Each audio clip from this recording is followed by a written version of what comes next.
activists and allies have just launched a protest inside the Canadian Parliament in Ottawa to demand Canada stop arming Israel.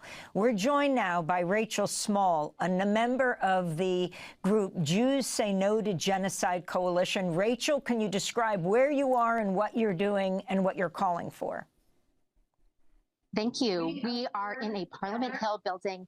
Right now, we have completely taken over the lobby of this building that has hundreds of parliamentarians' office in here. Our demand is clear. Canada needs to stop arming Israel and implement an immediate arms embargo. We know that every F-35 fighter jet, every Boeing Apache helicopter dropping bombs on Lebanon, on Gaza right now is full of hundreds of Canadian components. We're here as Jews to say this violence cannot continue in our name. And we're here as people of conscience to say that the absolute bare minimum Canada needs to be doing right now is stop arming a genocide. All who hold onto it in strength will rise. Haggai Matar, your response to these kinds of actions occurring abroad, does this have an impact on the Israeli public?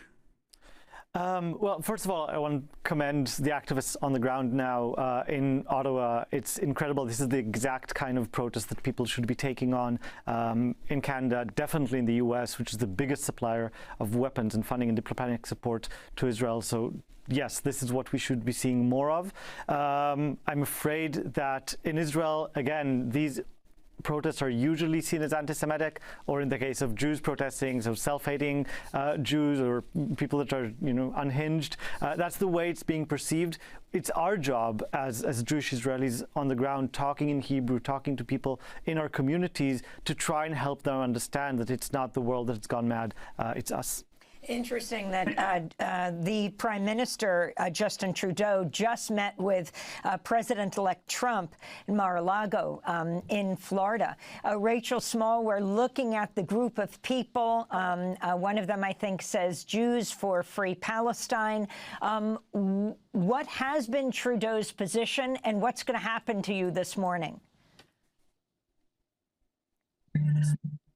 We have seen an unprecedented wave of resistance across Canada over the past 13 months. Many thousands of people across the country, not only petitioning their MPs, not only protesting, not only meeting with them, but actually holding blockades and weapons factories, doing literally everything they can to get Canada to stop arming Israel. And that pressure has resulted in the Canadian government taking a stance that we would have not thought possible a year or two ago. They have committed to stop arming Israel. They have, in fact, the Foreign Affairs Minister recently, in fact, said that Canadian weapons are not going to be going and used in Gaza. Unfortunately, it's not true. Unfortunately, we know that they have not canceled all the permits, and they have continued to conveniently send weapons to the U.S. without even requiring a permit. Those are going into every F-35 Israel is using. That is going into Israel's primary weapons of war. So we have backed the Canadian government into a corner where they know what the right stance is. They know they need to stop arming Israel, and we're here to make sure they do it.